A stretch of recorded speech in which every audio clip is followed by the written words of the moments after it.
that up. Hello everybody, thank you for having me. So the tiny little plug on what TubeMogul actually is, it's a software business that develops branding products to help automate a lot of the media that many advertising has been used today to facilitate advertising. We try to make brand marketing as accountable and transparent as paid search is, if it's a pretty good example. I'm not really going to talk a lot about TubeMogul itself, but I'm going to talk a little bit about the journey of, pretty much my career. I've kind of been in the digital space for about 20 years.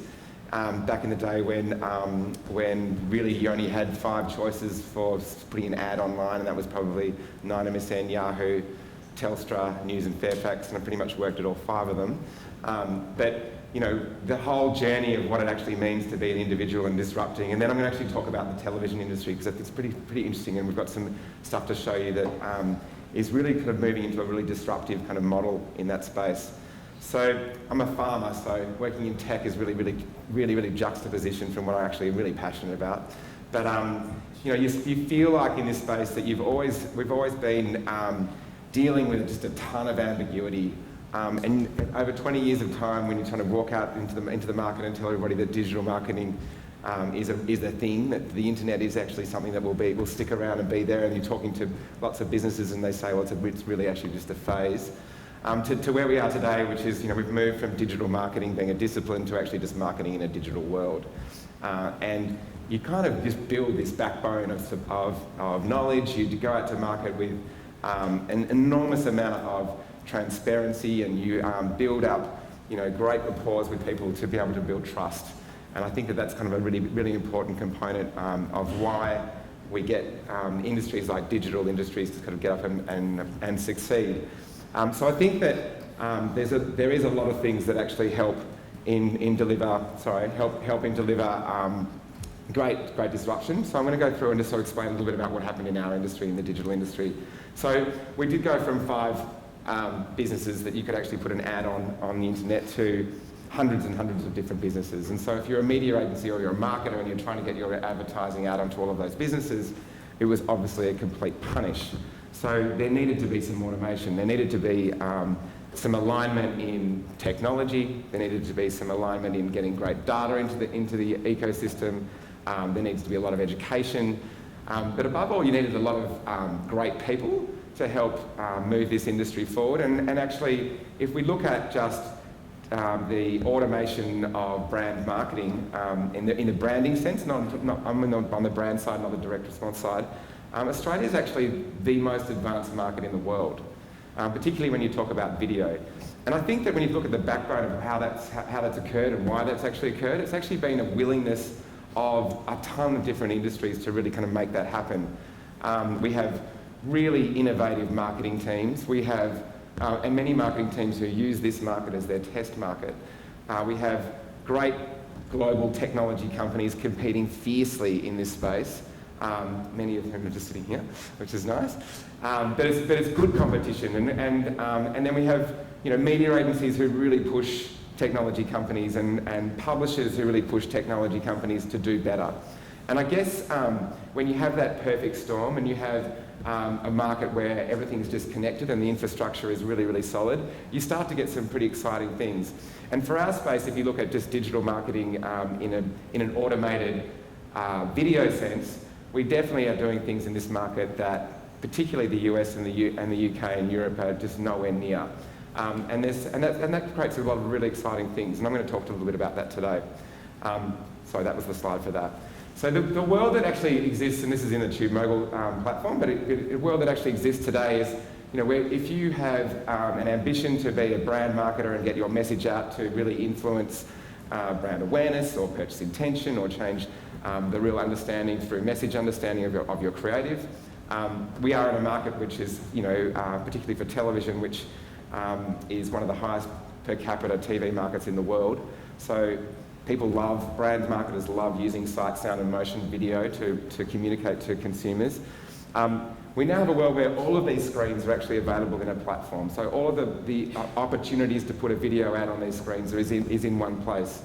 But we know that brand marketing doesn't just exist in a video sense, so we now bring in other brand disciplines like display advertising and also social. And so you get to a world where all of those two top sections are all automated. So you start to use really rich data sets, great, unique audience segments to start getting a machine to make data-driven decisions. But so that's only one part of it, because I think it's really important to go back onto a couple of other presentations before to say that the machine is a huge component to automate and drive a lot of efficiency in a workflow, but a lot of efficiency in getting to the right audience at the right time. But it's when we actually get to a world where that is all automated, we get to an environment that you start to have, as a human, it's pulling the levers on the machine into a really exciting environment where you're actually now working on great strategies that you're implementing into the machine to test, to learn, to evolve. This continuous cycle of looking at real-time, actionable insights that are happening from every impression that you're delivering on every single screen that you're running your campaign across, in some cases 70 plus different metrics. And so you can really pivot a campaign very quickly. And then on the other side, you start to get a lot closer to the creative itself, which for many brand marketers, that's what they really care about. They really care about the message, they really care about the beauty of that sight, sound and motion, and that's when you start to get into what we call programmatic creative, and which is really exciting. And you start to say that you can communicate to a consumer with this asset on one screen, and if you see them again on a different screen, you can start to do different things. So I'm going to talk about television because out of all of those digital screens, and just back on the other one, digital out-of-home, real-time trading, this is the first market in the world to do that. So we're definitely ahead of the pack. But in television, there's been, programmatic television has been around in the US probably now for about 2 years, particularly with us. In Australia, it's probably been around for a year, and nowhere else. So we're definitely ahead of the game. The challenge here is that this isn't actually a very fragmented television market. As I said before, it's a really strong market, but as we know with viewership of television and the fragmentation of consumption and the fact that we can now have a pretty good experience in consuming content on our mobile phone and also on desktop, it's starting to become very challenging for this television industry to hold audience. Television isn't television anymore. Television is now being streamed live onto mobile devices, so the whole world looks really, really, really interesting. But I'm going to talk about how television advertising media is actually traded and done in market today. So like any other traditional media company, you would go out as a brand owner, you would go to your media agency and your creative agency, you would create the asset, you'd go to the media agency and you'd work out who you're going to run your campaign with. There'd be backwards and forwards. And then, a lot of time would be wasted as, a lot of FaceTime. But you could be doing it all in a device. This is what I wanted to show you, sorry, about the FaceTime. So if you're in the traditional television world, this is kind of what it looks like. There's tons of businesses that you're talking to. There's tons of proposals and negotiations back and forward. There's probably a lot of great lunches that go on. And then, you spend a lot of time just exhausting yourself before you even get live with the campaign, and then you're kind of wondering out how it worked in the end. But we know that television advertising does work. It builds great reach. It has always done that for a long time. It just seems to be challenged somewhat at the moment. So imagine a world, I'll just go back to this slide, where all of that you see on the screen, can't go back? Okay, move forward. Forget it. Programmatic television, what is it? Okay, so the automation of television, we just, as wankers in the programmatic space, call it programmatic television, in our world means that we're facilitating the buying and selling of television ad space on linear television through software. So a human being goes into a machine using a browser-based machine, they put in their demographics, they choose all these audience segments, and they start to press execute, and it'll start to send off campaign schedules to different broadcasters. There'll be an accept-reject policy that'll come back, and then we'll be able to facilitate the buy and then facilitate the delivery of these ads. Now, in a cable world, Foxtel, MCN, that actually can be a lot more sophisticated because we have set-top boxes and they're digital screens. In a free-to-air world where 70% of the audiences are actually consuming television, it's not as sophisticated. So what does programmatic television look like in that space? And that was a little bit of a challenge. So we set out this year to speak to some of the data companies that look after measuring television, and you know, for a digital practitioner, a lot of that was a little bit frightening. But the ability to then start to bring in and add value to this ecosystem with new data sets, fuse that together with the traditional data sets, and then actually create an interface that looks a little bit like this, suddenly makes the whole world look a little bit different. So this isn't actually live, and excuse ABC because the marketers in the US thought the ABC was a commercial network, so this is my mock-up.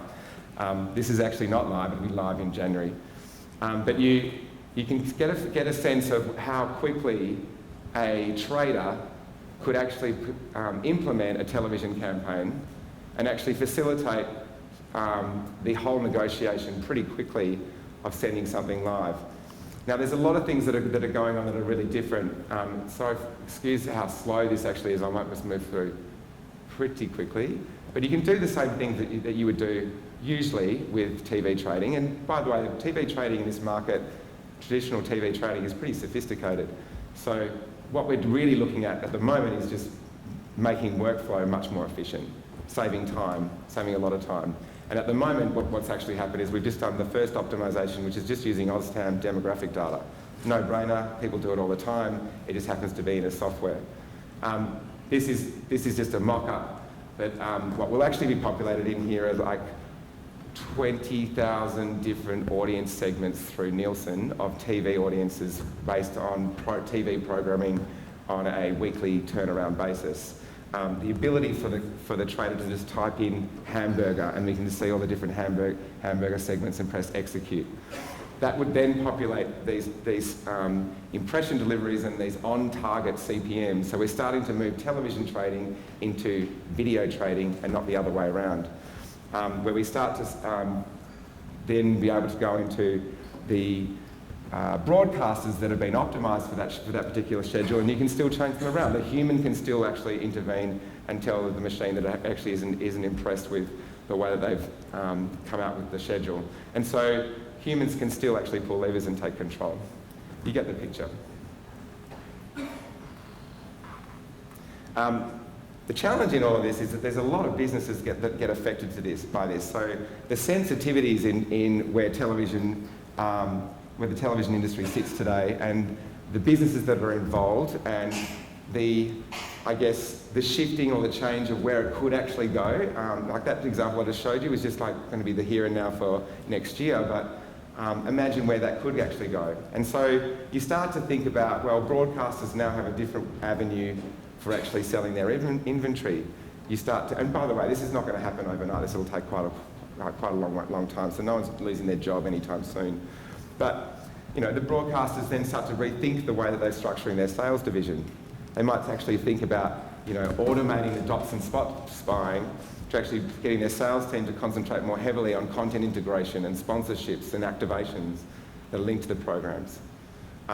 Publishers that have catch-up TV models, suddenly you start to see when Channel 7 starts to do a live broadcast on the mobile phone, the position of Yahoo 7 as the digital partner starts to come into question, and who's actually selling that inventory.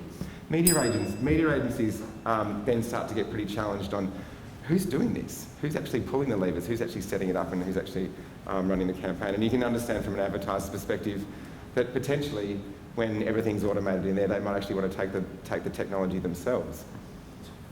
Tons of stuff going on. But at the moment, everything's planned in silos and executed in silos. We still don't have the ability to kind of think about this all as one encompassing place. And if you're a TV trader today, you're pretty efficient at actually finding efficient reach, at getting efficiency in your buy. So programmatic television is probably going to really help with that last 15 or 20% in driving a real efficient TV buy. But if you wanted to have the same level of sophistication that you do in television today in the digital world, you'd be just exhausted. It's, you know, there's about 250, 300,000 different publishers that carry video content that Australians are accessing. So understanding the intricacies of that landscape is just a punish. So imagine a world where you could actually put in your entire budget and the data was all fused together. And the machine could actually spit out, from a planning perspective, spit out the right mix of where you should be, from a percentage perspective, splitting that inventory across, or splitting that spend across the complete buy. And then the ability for that to then start to be optimised between those particular screens. Well, this is what the cross-screen trading platform would be. And this is when you start to get a very disruptive model, because you start to lose this, siloed discipline of you're a digital person, you're an out-of-home person, you're a television person, to an all-screens trading person. And if you really think about it, as a marketer, you have a piece of video content that you love, that you paid probably good money for. You might have a lot more than one piece of content, and you don't really care where the asset's being distributed. You just want to get to that audience in the most efficient way. And so this is live in the US, and it's not long before this will be live in Australia. And the ability for that to then actually, doesn't look like it's coming properly, but for that to actually then be, given back to the trader, given back to the agency, or given back to the advertiser with deep, deep levels of transparency. You know where your ads run, in real time, whether it's been verified against a third party that is delivered to the audience that it should have been delivered to. You get viewability metrics to make sure that the ad was actually delivered to a human and not a robot. That you actually had your ad being actually seen, probably not on the television yet, but in the digital screens. It starts to become an incredibly powerful tool. And that's the end, really. I was just going to show you and just talk about, I think, the reason why that the currency of why this transformation kind of continues and the pace at which it continues to move is really driven by the people you have in your business. It's probably driven first and foremost, though, by the person who started the business. And the guy that started this business just had a vision to do what was right for the advertiser, and the advertiser only. And everything that we do in our business is about creating products that deliver brand outcomes for an advertiser, and we're religious about it. And so the focus on doing that and the empowerment that you then give to your staff to continue to do that is really important. And I think that I want to close out by saying the three values that we are all measured on in our business really kind of help the business move at such a pace and move in a really innovative kind of framework. And that is figure shit out, get shit done, and make shit happen. With that, I'll say thank you very much.